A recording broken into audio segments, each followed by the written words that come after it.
वा,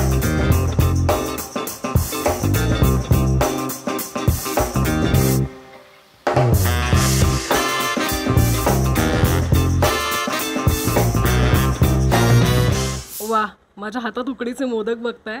अर्थात आपल्या लाडक्या गणरायाचं आगमन झालंय सगळीकडे आणि मी विविध कलाकारांच्या घरी जाऊन बाप्पाचं दर्शन घेते आणि थोडे उकडीचे मोदक वगैरेही फस्त करते. नमस्कार, मी प्रेरणा, तुम्ही बघताय लेट्स अप मराठी. आज आपण आलो आहोत अभिनेत्री रुपाली भोसलेच्या घरी. अर्थात तिला आई कुठे काय करते या मालिकेत तुम्ही संजनाच्या रूपात बघता, पण रुपाली म्हणून जर बघायचं झालं तर तिच्या घरी बाप्पाचं आगमन झालंय आणि आपण आलेलो आहोत दर्शनाला. कशी आहेस रुपाली? खूप छान. गणपती बाप्पा मोरया, मंगलमूर्ती मोरया, उंदीर मामा की जय. आता हे सगळे खायचे. हो हो, मी थोड्या वेळाने फस्त करते. पण मी रुपालीच्या घरी पहिल्यांदा आली आहे, म्हणजे असं आपला संवाद झाला होता, पण मला कधीपासून यायचं होतं, पण अखेर मी आली आहे आणि बाप्पाची मूर्ती पाहून खूप प्रसन्न वाटतंय मला. त्याचं वैशिष्ट्य सांग, कारण खूप छान मूर्ती आहे रुपाली. एकतर मातीची मूर्ती आहे, म्हणजे आपण जे इको फ्रेंडली आणि सगळ्या गोष्टी आपण म्हणतो. सो पहिल्या वर्षी सुद्धा ट्री गणेशा होता, त्याच्यानंतर मातीचीच मूर्ती ठेवायची असं. हां, सो इथेच आपल्या इथेच शुभम म्हणून एक मुलगा आहे, म्हणजे अगदीच 20-22 वर्षांचा मुलगा आहे आणि तो मूर्ती बनवतो. आणि पहिल्या वर्षी जेव्हा असं झालं की म्हटलं कुठे विरारमध्ये, कारण पहिल्या वर्षी डिरेक्टली वरळीहून बाबा आणि भाऊ घेऊन आले होते. सो दुसऱ्या वर्षी परत तेवढं सगळं शूटिंगचं शेड्यूल बघता ते सगळ्या गोष्टी पॉसिबल नाही व्हायचं. म्हटलं इथे आपण विरारमध्ये बघूया कोणी काय आहे का. सो ह्या मुलाने ना DM केलं होतं की येऊन एकदा बघून जा, जर आवडलं तर घे. मी मम्मी पप्पांना म्हटलं तुम्ही जाऊन बघून या काय कसं काय. तर तो मातीच्या मूर्त्या बनवत होता आणि सगळ्यात जास्त आवडलेली आईला गोष्ट म्हणजे आखणी. तसे वडील ह्या सगळ्या मूर्त्या करतात आणि आखणी शुभम करतो. त्यामुळे बाप्पाच्या डोळ्यात जो भाव आहे ना तो म्हणजे कमाल असतो. गेल्या वर्षीचा पण बाप्पा म्हणजे त्याकडे बघितल्यानंतर असं वाटतं की बाप्पा हसतोय, प्रसन्न आहे. बाप्पा प्रसन्न आहे तर आपण त्याच्याकडे बघून ऑटोमॅटिकली प्रसन्न होतो. गेल्या वर्षीची मूर्ती अशी होती की पूर्ण व्हाईट होती आणि आपण 5 दिवस त्याचे फेटे आणि उपरणं चेंज करत होतो. यावर्षी फेटा वगैरे न ठेवता बाप्पाचे कान सुपा एवढे ठेवलेत आणि एकच कलरचा बाप्पा, फेटा नाही आणि त्याचं काही वस्त्र चेंज नाही करायचं. यावेळी त्याचे कान आपण सुपा एवढे ठेवलेत. हा एवढाच फरक बाप्पाचा यावर्षीचा आहे. किती छान मूर्ती घडवली, म्हणजे बाप्पाच्या मूर्तीचे डोळे अर्थात ते भावतात सगळ्यांनाच. आणि ती चंद्रकोरी मला दिसली, किती छान वाटतंय ते सगळं. खूप सुंदर आहे, जर तुम्ही बघाल ही जवळून मूर्ती तर खूप छान मूर्ती. पण रुपाली, दरवर्षी बाप्पाचं आगमन होत असतं, पण दरवर्षी तू कुठल्या तरी चित्रीकरणात व्यस्त असते आणि यावेळेस अर्थात गेल्या काही वर्षांपासून आई कुठे काय करते ही मालिका करतेस, पण सुट्टी मिळाली आहे त्यामुळे घरी आहेस. मला वाटतं घरच्यांनाही आनंद झाला की रुपाली फायनली बाप्पाच्या निमित्तानं. खरंय. म्हणजे दरवर्षी असंच होतं, गेल्या वर्षी पण असे. पण ही बाप्पाची कृपा आहे की तुम्हाला सतत कामात व्यस्त ठेवतो आणि ज्या कामासाठी त्याने एवढी धडपड केली आहे, स्ट्रगल केलं आहे, ते काम दरवर्षी काहीतरी वेगवेगळं येत असतं आणि वेगवेगळ्या पद्धतीने मी प्रेक्षकांपर्यंत येत असते. त्यामुळे मला असं वाटतं की मला अजिबातच रिग्रेट नाही आहे त्या गोष्टींची. मजा येते ते करताना. बाप्पाची तयारी करता येत नाही फक्त, पण म्हणजे अगदीच हे सगळं पप्पांनी केलेलं आहे. पप्पांनी आणि मम्मीनी मिळून हे सगळ्या गोष्टी ह्या डेकोरेशन केलेलं आहे. मी आणि संकेतचंही ऑफिस असल्यामुळे संकेतही नव्हता. सो बट पप्पांना फार आवड आहे या सगळ्या गोष्टींची. त्यामुळे मला वाटतं हे सगळं ते तुला खूप, आता मला वाटतं जानेवारीपर्यंत हे सगळं दिसेल, तुला राहील. हे बाकीचं सगळं निघतं पण हे लाईटिंग वगैरे राहतं. सो म्हणजे होतं, बाप्पा करून घेतो ते सगळं. पप्पा असतील तर त्यांनाही आपण, पप्पा आलेले आहेत, प्लीज या या या या. पण रुपाली, म्हणजे अर्थात तू मालिकेचं चित्रीकरण आणि या सगळ्या गोष्टींमध्ये काही कलाकारांकडेही तुमच्या गणपती येतं, तिथेही जाणार आहात का वगैरे, असं काही आहे का? माझ्याकडे 5 दिवसांचा असतो. अर्चुताईकडे म्हणजे आपल्या कांचन आजीकडे 1.5 दिवसांचा असतो. त्यामुळे आज उद्या ती तिथे व्यस्त असेल. बाप्पाला सोडून म्हणजे अगदीच सुट्टी मिळाली आहे ती बाप्पासाठी मिळाली आहे. सो मला घरच्या बाप्पाला सोडून असं बाहेर ट्रॅफिकमध्ये वगैरे जायला मी स्वतः अवॉइड करते. कारण सगळेच इथे येतात भेटायला त्या निमित्ताने आणि सगळ्यांना मला भेटता येतं, जरा फॅमिलीसोबत टाईम स्पेंड करता येतं.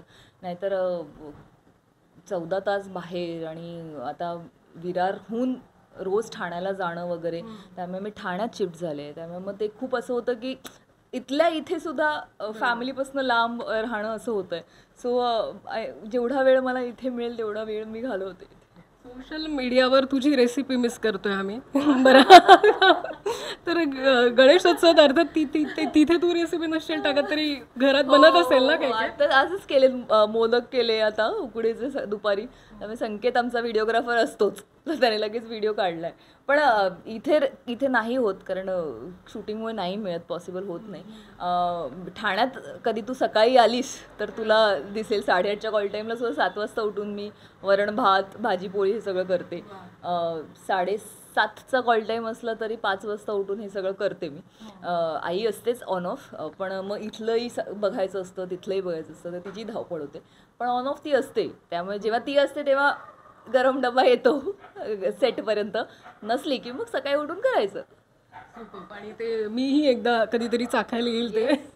पण रुपेल, तू अनेक वर्षांपासून बघत आली की लहानपणापासून अर्थात लहानपणापासून येत असेल तुमच्या घरी, तर ते कशा पद्धतीचं असायचं?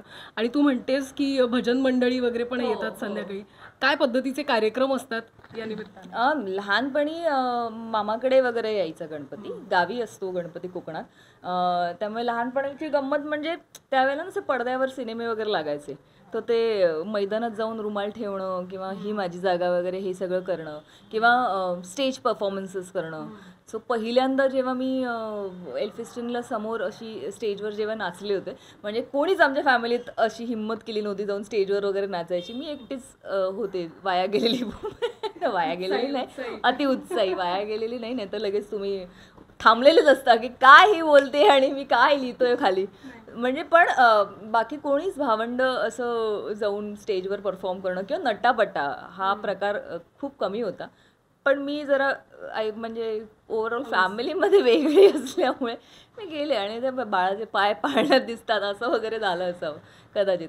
पण मला नेहमीच डान्सची आवड, त्यामुळे ते जाऊन स्टेजवर नाचणं, मग तिथे नाचल्यानंतर अरे अच्छा ह्या रोडला पण आहे, मग इथे पण स्टेज बनलाय, इथे बक्षीस मिळणार आपल्याला. सो असं वगैरे विविध मंडळात जाऊन तिथे परफॉर्म करणं. आणि बाकी जन्म वरळीचा, बाबा वरळीचे, त्यामुळे 34 नंबरमध्ये एक वेगळ्या पद्धतीची धमाल असते, मजा असते. जांभोरी मैदानात एक वेगळ्या पद्धतीचा माहोल असतो आणि मुंबईला वेगळीच मिरवणूक आणि वेगळाच उत्साह असतो लोकांमध्ये. मग ते दादर मार्केटमध्ये जाऊन छोट्या छोट्या गोष्टी घेण्यापासून ते सगळी तयारी असते. मामाकडे असं होतं की सकाळीच सगळ्या बायका तयार होतात, मग 3:30ला पाणी येतं, मग पाणी एकदा भरलं मग त्याच्यानंतर सगळ्या पोरी नटायला जाणार. मग ते सगळ्या 3:30 नंतर सगळ्या अशा नट्टापट्टा करून बसलेल्या असायच्या. मग 5 दिवसात 5 वेगवेगळे वेगळ्या पद्धतीच्या, म्हणजे आज साडीच नेसायची, मग नऊवारीच नेसायची. तर तेव्हापासून जे सगळ्या नऊवाऱ्यातले फोटोज असे कधी कधी चालले की सापडतात, असं आहे. पण आम्हाला ते घरी गणपती, मला असं वाटतं की संकेतचं ॲक्सिडेंट झाल्यानंतर तो सुखरूप असावा, राहावा आणि व्यवस्थित त्याचं सगळ्या गोष्टी व्हाव्यात ह्या नवसाने बसवण्यात आला आणि मग तो राहिलाच, असं झालं. पण तू आता सांगितलंस की लहानपणी ते गणेशोत्सवात मंडळात नाचणं वगैरे असेल, तर प्रवास बघितला तर तिथपासून आता तू टेलिव्हिजन असेल किंवा विविध कार्यक्रमात तुझे परफॉर्मन्स होत असतात, तर हा प्रवास जो आहे तो खरंच खूप खरंय. म्हणजे तेव्हा असं वाटलं नव्हतं की आपण इथनं टेलिव्हिजनवरती नाचू आणि तशा पद्धतीने परफॉर्म करू. But I don't know, universe was watching असं. पण रुपाली, तू अर्थात तुझ्या या सगळ्या करिअरच्या जर्नीमध्ये खूप मेहनत केली आहेस आणि इथवर पोहोचली आहेस, स्वतःला खूप छान ग्रो केलं आहेस, ट्रान्सफॉर्मही केलंस. आई वडील काय प्रतिक्रिया असते त्यांची की आपली मुलगी करते, खूप छान करते, किंवा तुझ्या मालिकांचे ते एपिसोड्स बघत असतील तेव्हा ते काय सांगतात? आवडतं त्यांना म्हणजे आपण म्हणतो की क्रिटिक्स सगळे जे असतात ते घरातनं सुरू होतात. बट आय डोंट थिंक की कधी त्यांनी कुठल्या गोष्टीसाठी की अरे हे छान नाही आहे, हे का करतेस तू, असं वगैरे कधीच त्यांनी मला केलं नाही. They have always been very supportive. आणि मला वाटतं की ते तसे असल्यामुळे, ते तितके स्ट्रॉंग आणि त्या विचारांचे असल्यामुळे मला खूप सरस असं मी काम करू शकते. मग नाटकाचे दौरे म्हण किंवा लॉंग आवर्स ऑफ शूटिंग म्हण, ह्या सगळ्या गोष्टी मी बिंदास्त करू शकते. म्हणजे मग कधी असं नव्हतं की अरे तू 2 वाजता आलीस, 3 वाजता आलीस, किंवा परत सकाळी लवकर जायचं आहे, किंवा का कशासाठी काय गरज आहे, असं कधीच नव्हतं. ना आईचं ना बाबांचं ना ओव्हरऑल माझ्या फॅमिलीमध्ये, ना बाबांकडची फॅमिली म्हण, आईकडची म्हण. आणि आईला ह्या गोष्टींची सवय नाही म्हणा, अनुभव होताच म्हणा. कारण माझा मामा या क्षेत्रात आहे, दीपक शिर्के.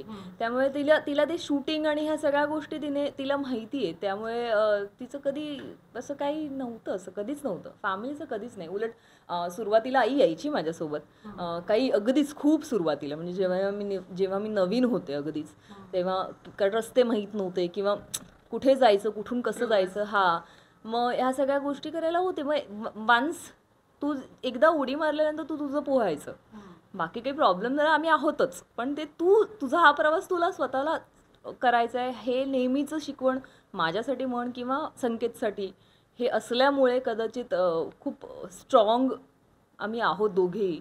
म्हणजे जेव्हा लोक म्हणतात की अरे तू मुलगी नाही आहेस, म्हणजे तू अगदीच मुलासारखं सगळ्या गोष्टी करतेस किंवा राहतेस, वागतेस. सो मला असं वाटतं की दॅट इज व्हॉट म्हणजे जे फॅमिलीने ज्या गोष्टी घडवल्यात किंवा ज्या पद्धतीने घडवलंय ते आलंय. त्यामुळे I am proud that I am very strong आणि मुलांसारखं सगळं करते. पण मला वाटतं आई वडिलांच्या साथीने, सगळ्या कुटुंबाच्या साथीने आणि बाप्पाच्या आशीर्वादामुळे हे सगळं छान घडतंय आणि ते असंच घडत राहू दे. पण रुपाली, आता बाप्पा येणार तर काय तयारी करत होतीस तू? म्हणजे वेळ मिळत होता का तुला की काय घालायचंय, काय करायचंय, शॉपिंग करायची? नाही, असं काय वेळ असं काहीच खरंच नाही मिळाला. पण मी फक्त आदल्या दिवशी मी सांगून गेले होते मम्मी पप्पांना की लवकर पॅकअप झालं तर आपण मखर बघायला जाऊया, एकदा तो फायनल करूया. आणि अनायसे दुसऱ्या दिवशी माझं लवकर पॅकअप झालं, 7 वाजता पॅकअप झालं. मग संकेतला बोलवलं, मम्मी पप्पा होतेच. मी निघाल्यानंतर मम्मी पप्पांना म्हटलं प्लीज रेडी राहा, कारण मम्मी पप्पा पण ठाण्यातच होते, संकेतही ठाण्यात ऑफिसला आहे त्याचं. सो लगेच आम्ही रात्री मकर बघायला गेलो, कारण दुसऱ्या दिवशी 10:30चा कॉल टाईम होता. तर माझ्याकडे थोडं आवर्स होते की लॉंग आवर्स मी झोपू शकते. आणि हे ना मला त्यांच्याकडचं मखर एवढ्यासाठी आवडतं कारण खूप इको फ्रेंडली असतो. हे जे आहे हे ताडगोळ्याचं झाड आहे ना, त्याची ही पानं आहेत, ओरिजिनल पानं आहेत, आणि ती सुकून त्याला कलर म्हणजे गोल्डन कलर केलंय. बिकॉज बाप्पाची मूर्ती अशी आहे, सो मला त्याच्या मागचं जे होतं ते थोडंसं रस्टी किंवा गोल्डनिश असं हवं होतं. सो त्यामुळे त्यांनी ते तसं बनवून दिलं. हे वेल्वेट ब्लूम्सकडनं आलं आहे. गेल्या वर्षीचं कम्प्लीट फुलांचं डेकोरेशन होतं आणि यावर्षी असं आहे. सो ही जी फुलं दिसत आहेत तुला, इकडे ही पण आहे, ही गेल्या वर्षीची फुलं आहेत ही सगळी. ती मग पप्पानी अशी त्याचं यूज केलं आहे. पण छान, म्हणजे इको फ्रेंडली बाप्पा आणि इको फ्रेंडली डेकोरेशन, आणि ते खूप छान मोदक आणि सगळं बाप्पाला छान छान नैवेद्य दिलेत. नैवेद्यामध्ये काही बनवतेस का तू की बनवणार आहेस? नैवेद्यामध्ये मोदक बनवले आज उकडीचे.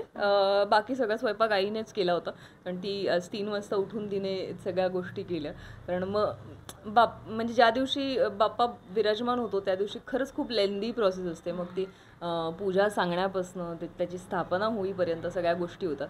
सो आईचं असं होतं की मग जेवायला उशीर होतो, मग सगळंच तुमचं सगळं राहून जातं. त्यापेक्षा ती उठून 3 वाजल्यापासून तिचं करत होती.